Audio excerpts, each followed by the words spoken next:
Bonjour, hello, heido. My name is Mayon Anania, and I'm the designer of muddy things. And I'm from France. I was born in Paris, raised in Paris, and then 7 years ago I moved to California. And I'm a shoe designer. I design vegan shoes. I'm vegan myself. And what else? I paint. I do ceramics. I have 3 cats. And I have a tendency to turn all my hobbies in like almost professional occupations. So I like to draw and paint, and like let's say that like one of my hobbies would be like body surfing. Like this I can turn it like professional. I can turn it like a professional body surfer, but that would be my hobby, to be in the ocean. And, yeah.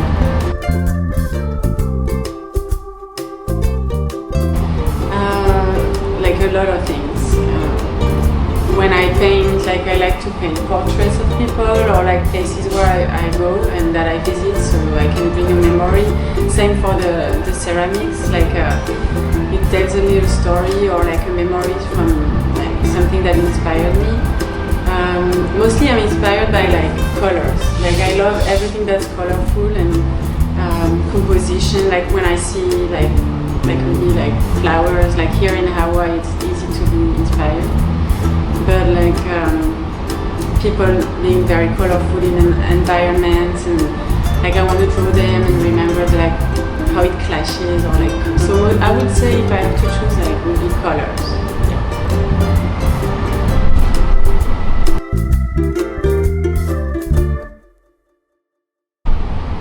So 50 Shades of Clay is like it's about the ever-changing like the nuances in the pottery body of clay. Like, so it's almost like, it's not a joke, but it was like of course inspired by 50 Shades of Grey. Yeah. And I wanted to have like to make a show where you had like so many shades. I didn't even have to make like anything in particular, because the clay just giving you like surprising nuances, or like speckles, or like sometimes you think you're gonna have like a bright clear piece, and then it ends up like being like saturated with iron oxide, and you have like tons of like speckles everywhere. So that's my show. It's about like, it's just like finding a piece that like reflects your mood through the shades of the clay, something like that. Mostly it's functional pieces, except for the few tiles. So bowls, mugs, cups, espresso cup, like small cup, bigger mugs, but they're all like so beautiful functional objects. So I like that you can have like in your everyday life and use on a daily basis, and get your coffee in the morning. So yeah, I have like, this is kind of like a mini vase, or like you can use it for pencils, like put your pencils on your desk, or like some water and like fresh flowers.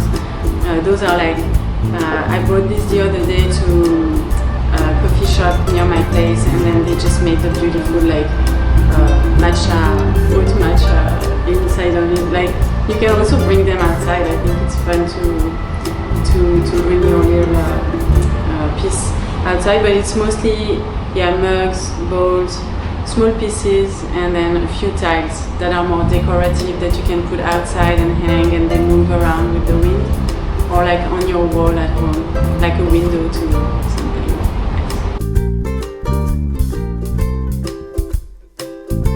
Well, the story is I made the first one for a friend 40th birthday, I think like 3 years ago, and I was like, it reminded me of the moments where this friend taught me to surf, or at least put me on a board and just like let me go on the way in Rockaway Beach, which was kind of crazy I think at the time, but I was like, yeah, and then I just like crashed on the shore with a red board, and nothing happened, nothing bad happened, but so that was a memory it just came to me, like I was like, okay, what can I do for the birthday piece? And then I made a mug. It was a little wonky, and then I painted the wave and then like the circle, and that's how it started. And then people liked it. Like I posted it on Instagram, and I wanted to make one for myself, and then like another fun one in another, and then it started like this. So that's one of my favorite pieces, and it keeps evolving. Like I do it on different body of clay. Like this one is really speckly. It's like there's a storm or something. Like there's a storm on the ocean, but sometimes I do it on porcelain, and it's like really bright and clean. It's really like a little illustration like that, or like, yeah. So that's how it's done.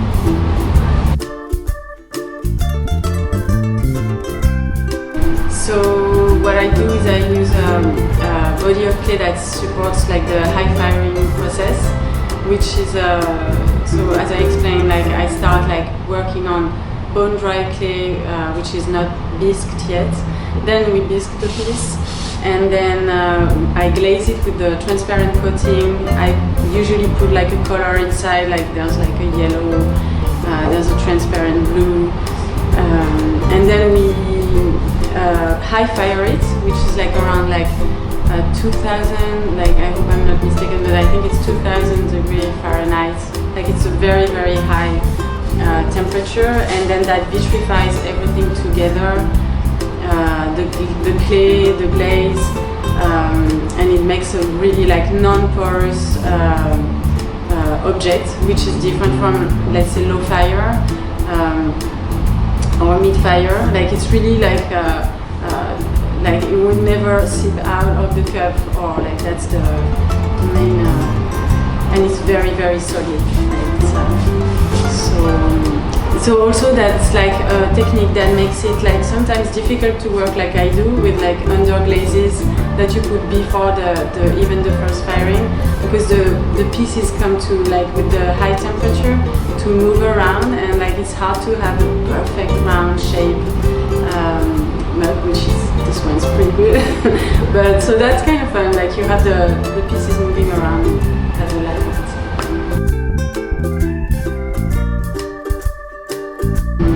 I have a lot of favorite artists, like in different fields, but if I had to choose one, I'd say David Hockney is like probably the artist that I go back to all the time. Like I love his illustrations, his paintings, his portraits. He's like so prolific. He's done like theater backgrounds. He's a good like I mean, to me is like such an inspiration. Every time I go and see a show of his, I just want to go back and then draw and paint and do something, and I feel like I could do more, and it's like bringing like something in me, like inspiration, I guess. And I love his colors and the way he draws like landscape that you just look at a bush and you're like, what can I draw or paint here? And he's doing like something, and you see it, it's exactly what it is, but it's just so beautiful. Right? So that's David Hockney.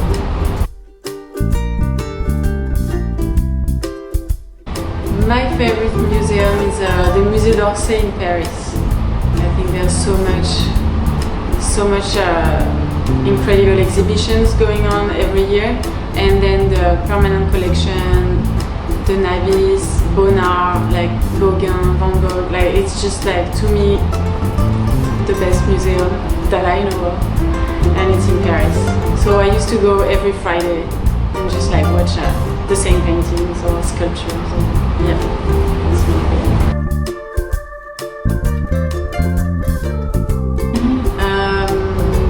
As an artist, like I studied art when I was after high school. So I studied in different art schools, and then I studied art in general, and then I specialized in fashion design. So that's where I mixed art and fashion design for like maybe, I'm still working in fashion, so I'd say like since I was 20, like it's been 20 years. but I kept like working with magazines and as an illustrator. I started pottery, like my aunt was a potter and she's still a potter in the south of France, but I didn't really get to work with her. Like I'm familiar with the clay, but for some reason that's the one technique that I thought I was really like bad at, because when I was a child I signed up for a class and I was like, I had all those images in my head that what I wanted to do, and it always came up like huge and wonky and like not as refined as what I wanted to actually do. So I was like, no, I'm not good at pottery, ceramics, like, so I focused on drawing and painting, oil paintings, watercolors, any kind of etching. Like I did a lot of different things. I love to do a lot of things, but I started like 5 years ago. I started hand building, then I took on the wheel, and I was like, okay, it's good. Like you do oil painting, watercolors, like etching, shoes, like so many things. But I want to go like, I want to get deeper into the ceramics. I was like, I feel like it's easier for me to express myself. Like I can shape things and building things like that are like solid and that serious, like you put on your shelf. And because I love to build objects, like I would love to make a table, but like it would be just like the most terrible table. But these things works, so I was really happy. But I like to build objects and always, like I said in an interview earlier, like robots. Like I was obsessed with robots when I was a child. I wanted my dad to teach me how to build a robot, but he didn't know. And then so I got like this frustration, and I always like to build 3D objects as well. So that's how I did. I think I went in many directions with it. Well, first I'm really, I don't know, it's like a overused word, but grateful for that. And so I'm also very proud like that I came up with designs that really appeal to people. I'm like, it's really me, like the word you said earlier, like it's honestly myself, like that's just me too, like with the clay. And so knowing that I have fans or people that really appreciate it, want it, try to get it, the limit in how many pieces I can make a month, and the time frame also in between the time, like the moment where I make the piece and when they get out in the world. So sometimes I work so hard, like for 2 months, and then in a day my 40 pieces are gone, or like, and that makes me so happy. A little overwhelmed also, because I just want to satisfy everyone. I hate, like, I just don't want people to be upset or like think that I don't do the best that I can. But I'm happy that like also every pieces are special, because everyone gets a special, like all the shapes are different, like everything. So I'm very, very happy about that. Like, who wouldn't be happy to have like people waiting for your pieces to draw?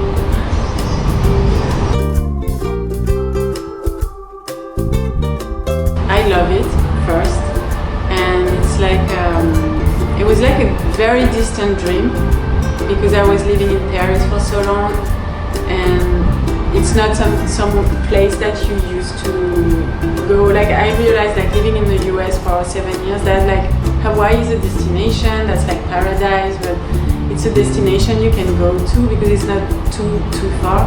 But for me in Paris, it was like Hawaii, like okay, we're like 12 hour differences. So the story, like I started coming to Hawaii because our friends lived here and we wanted to visit them, and they invited us to come, and surfing and everything. Like it was like California, but more like tropical, extreme, like, and it was that dream.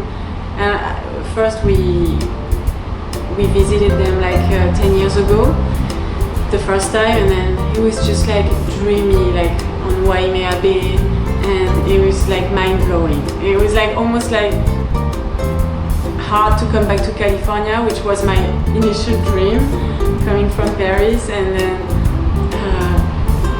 this thing, like, it was like almost inaccessible when we were talking with my friend, and I was still living in Paris. I was waking up at like 6 a.m. and it was 6 p.m. here. Like, the world, it was like escaping me all the time. So when I came here for the first time, stayed just like 4 days, 100, like all the time in the water. Like, we're all ocean person people, like our friends, and like, it was really hard to go back to. I was like, how can you not just like, I was happy I wasn't born here, because there's not a better place in the world to be. So at least I knew how lucky I was to be here. That's how I felt. Like, I felt like I'm glad I wish I was like a junior lifeguard, and I was that child, like barefoot in the street, and like. But also I was happy that I've been like a little Parisian girl, like with my coats and my scarf and everything, and then being like discovering that in my 30s was like mind blowing. So I'm really in love with Hawaii.